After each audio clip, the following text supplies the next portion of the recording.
নমস্কার। রাজ্যে আবারও কেন্দ্রীয় বাহিনীর তদন্তকারীরা আর সেই কেন্দ্রীয় বাহিনীর তদন্তকারীদের ওপরে বা কেন্দ্রীয় এজেন্সির ওপরে হামলার ঘটনা। নিন্দায় সরব সবকটি রাজনৈতিক দল। এমনকি এ রাজ্যের আইন শৃঙ্খলা পরিস্থিতি ভেঙে পড়েছে। বিরোধীরা সেই দাবি আগের মতন অর্থাৎ যে দাবি গত কয়েক বছর ধরে কার্যত করে আসছেন সেই দাবি আবারও উঠেছে। বিরোধীরা এক্ষেত্রে স্পেসিফিক করে বলতে গেলে ভারতীয় জনতা পার্টি। ঠিক কি ঘটেছে গোটা বিষয়টি জানাবো আপনাদেরকে। তাই গোটা বিষয়টি জানতে হলে এবং এই ব্যাখ্যা শুনতে হলে আপনাদেরকে পুরো ভিডিও দেখতে হবে এবং অতি অবশ্যই আপনি যদি আমার চ্যানেলে নতুন হন লাইক কমেন্ট শেয়ার করতে ভুলবেন না, সাবস্ক্রাইব করে নেবেন যদি আপনি নতুন হন। এই ভিডিওটি ভালো লাগলে অতি অবশ্যই আপনি কমেন্ট করবেন, ভালো না লাগলে কেন ভালো লাগলো না সেটাও জানাবেন। তো চলুন শুরু করা যাক আজকের ভিডিও। সন্দেশখালীতে আমরা দেখেছিলাম যে ইডি সেখানে গিয়েছিল গত 5ই জানুয়ারি শেখ শাহজাহানের বাড়িতে তল্লাশি চালাতে, রেশন দুর্নীতি কাণ্ডের তদন্ত করতে গিয়ে এবং সেই তল্লাশি চালাতে গিয়ে তাদেরকে হামলার সম্মুখীন হতে হয়। বেশ কয়েকজন ইডি আধিকারিক আক্রান্ত হন, কারো মাথা ফেটে যায়, কেন্দ্রীয় বাহিনী নিয়ে যাওয়া হয়েছিল। সেই সময় একটা প্রশ্ন উঠেছিল যে কেন পুলিশকে জানিয়ে গেল না কেন্দ্রীয় বাহিনী, কেন্দ্রীয় তদন্তকারীরা এখানে এনফোর্সমেন্ট ডিরেক্টরেট সন্দেশখালীতে কেন শেখ শাহজাহানের বাড়িতে গেল এবং সেখানে কেন পুলিশকে লোকাল থানাকে কেন জানিয়ে গেল না। এই অভিযোগ বারবার এই কেন্দ্রীয় এজেন্সির বিরুদ্ধে উঠেছিল।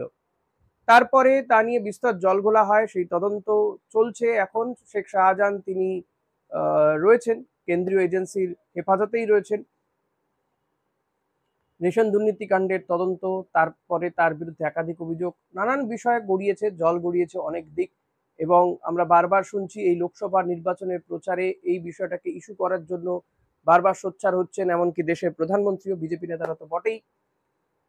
মমতা বন্দ্যোপাধ্যায়রা অভিযোগ করছেন যে শেখ শাহজাহানই তাহলে কি উদ্দেশ্য ছিল, অর্থাৎ এই ভোটের মুখে তৃণমূল কংগ্রেসের যারা ভোট ম্যানেজার, যারা ভোট করান বা এই ভোটের সঙ্গে স্থানীয় মানুষের তাদেরকে নিজেদের কনফিডেন্সে নিয়ে আসা, এই এই সমস্ত কিছু যাতে একটা ঘেটে যায়, তৃণমূল কংগ্রেসের সাংগঠনিকভাবে তৃণমূল কংগ্রেসের যাতে ধাক্কা লাগে, সেটাই কি উদ্দেশ্য ছিল? সেই কারণেই কি এত সবকিছু করা হয়েছে? এই নানান রকম অভিযোগ তৃণমূল কংগ্রেসও পাল্টা করে থাকে। এই ভোটের মুখে মুখে এনআইএ আমরা দেখেছি যে বেশ কয়েকজনকে গ্রেপ্তার করেছে, হাওড়া থেকে কয়েকজনকে গ্রেপ্তার করেছে। তবে সেই সমস্ত বিষয় কেউ ছাপিয়ে গিয়েছে ভূপতিনগরের ঘটনা।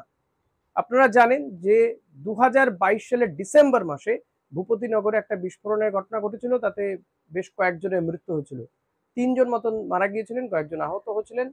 সেই ঘটনার তদন্ত করছিল রাজ্য পুলিশ এবং সেই তদন্ত করতে গিয়ে একাধিক বিষয় উঠে এসেছে, কিন্তু তারপরও রাজ্য পুলিশের তদন্তে সন্তুষ্ট না হয়ে তদন্ত যায় এনআইএ এর হাতে। 2023 সালের জুন মাসে এনআইএ তদন্তভার হাতে নেয় এবং বলা হয়েছিল যে যে বিস্ফোরক আইন, সেই বিস্ফোরক আইনই নাকি রাজ্য পুলিশ সেই আইনে মামলা করেনি, এনআইএ সেই আইনে নতুন করে মামলা করে এবং তদন্ত শুরু করে।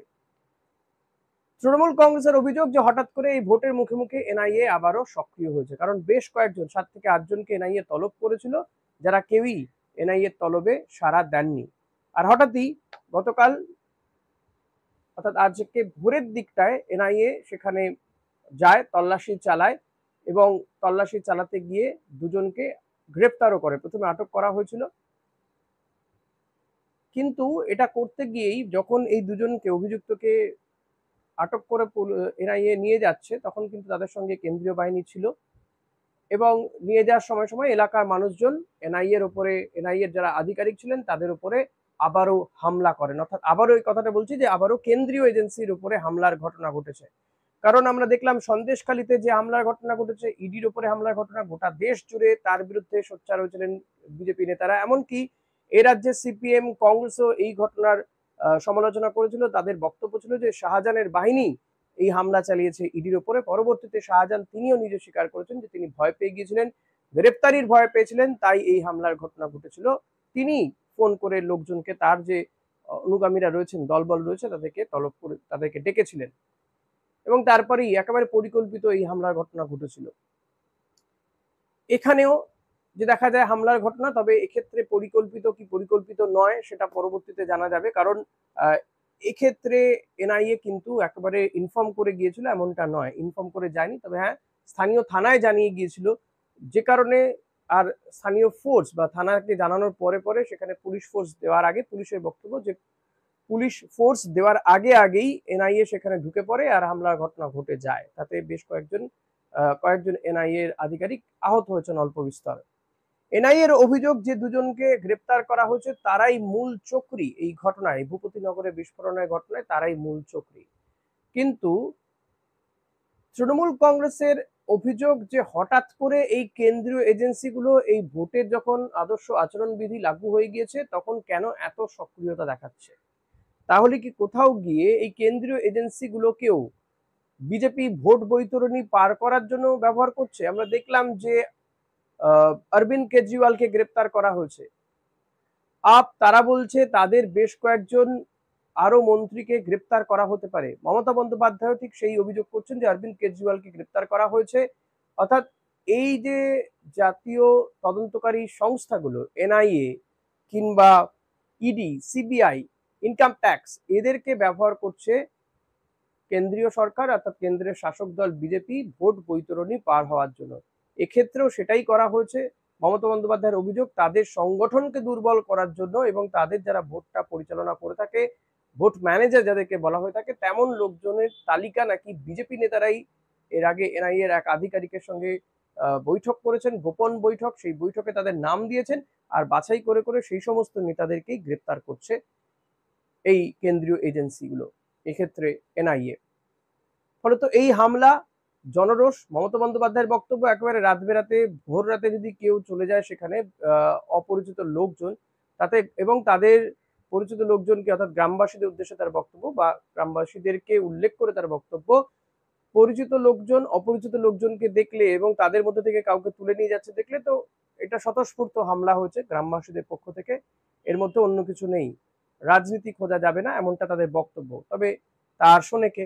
বিরোধী রাজনৈতিক দলগুলো কিন্তু সোচ্চার হচ্ছেন। তবে এর দায় কি শুধুমাত্র ওই লোকগুলোর? এর দায় কি কোনো রাজনৈতিক দলের নেই? আমি বলছি শাসক দলের কি নেই? আবার শাসক দল তারা বলছে যে না, এইভাবে সক্রিয়তা কেন? হ্যাঁ, এটা ঠিক। আমার জীবনে আমি যতগুলো ভোট দেখেছি, লোকসভা নির্বাচন যতগুলো দেখেছি, তাতে কিন্তু এই নির্বাচন চলাকালীন এত কেন্দ্রীয় এজেন্সির সক্রিয়তা এতটা দেখা যায়নি। আর যদি বলা হয় যে পুলিশের ভূমিকা নিয়ে যদি প্রশ্ন ওঠে তাহলেও বলবো যে এখন তো নির্বাচনী আচরণবিধি লাগু হয়ে গিয়েছে। তাহলে এর কন্ট্রোল কার হাতে রয়েছে এখন? তাহলে কি নির্বাচন কমিশন এই পুলিশকে কন্ট্রোল করতে পারছে না, নাকি কোথায় গাফিলতি সেটাও তো খুঁজে বার করা উচিত যে কেন পুলিশকে সময় মতো পাওয়া গেল না? আর কেন্দ্রীয় বাহিনীর এত সক্রিয়তা এই সময় কেন হবে? কেউ কেউ বলছেন যে তাহলে কি ভোট বলে কি সমস্ত কিছু বন্ধ থাকছে? ভোট বলে কি তদন্ত বন্ধ থাকবে? নিশ্চয়ই নয়, তদন্ত বন্ধ থাকবে না। তবে এর থেকে আরো বড় বড় অভিযোগ রয়েছে, নিঃসন্দেহে বিস্ফোরণের মতন ঘটনা, তাতে যদি জঙ্গি যোগ্য দেখা যায় তদন্ত হওয়া উচিত। কিন্তু ভারতীয় যে সংসদ, সেই সংসদে নির্বাচনে যারা দাঁড়িয়েছেন এমন বহু মানুষ রয়েছেন, বহু নেতা রয়েছেন যাদের বিরুদ্ধে একাধিক ফৌজদারি মামলা রয়েছে, অভিযোগ রয়েছে। তাদের বিরুদ্ধে তদন্ত কতদূর গতি পাচ্ছে সেই অভিযোগ তো উঠছে। এনআইএ এর উপরে হামলা নিঃসন্দেহে নক্কারজনক ঘটনা। কেন্দ্রীয় এজেন্সির উপরে হামলা কেন চালাতে যাবে কেউ? আর সেটা যদি রাজনৈতিক কোনো পদক্ষেপ হয়ে থাকে তাহলে তো আমি বলবো যে আবারও একটা ভুল পদক্ষেপ কি চাললো না তৃণমূল কংগ্রেস? কারণ এই কেন্দ্রীয় এজেন্সিগুলোর হামলা করে আখেরে তো বিরোধী রাজনৈতিক দলগুলোর ওপরেই, তাদের হাতে বল তুলে দিচ্ছে তৃণমূল কংগ্রেস। সেটা যদি এই ক্ষেত্রেও যদি দেখা যায় একেবারে সংগঠিতভাবে পরিকল্পনা মাফিক হয়েছে, তাহলে কিন্তু তৃণমূল কংগ্রেসের বিপক্ষে যাবে গোটা বিষয়টি। বিরোধী রাজনৈতিক দলগুলো বারবার বলেন যে মমতা বন্দ্যোপাধ্যায় বিভিন্ন সভা সমিতিতে বলে থাকেন যে এই কেন্দ্রীয় এজেন্সি হলে হাতে লাঠি ঝাঁটা নিয়ে রেডি থাকবেন। তারই ফল হচ্ছে এগুলো। এর জন্য সর্বান্তকরণে দায়ী হচ্ছেন মমতা বন্দ্যোপাধ্যায়। কেন তিনি দায়িত্ব নেবেন না, এর দায় নেবেন না? মমতা বন্দ্যোপাধ্যায় তিনি কি দায় নেবেন?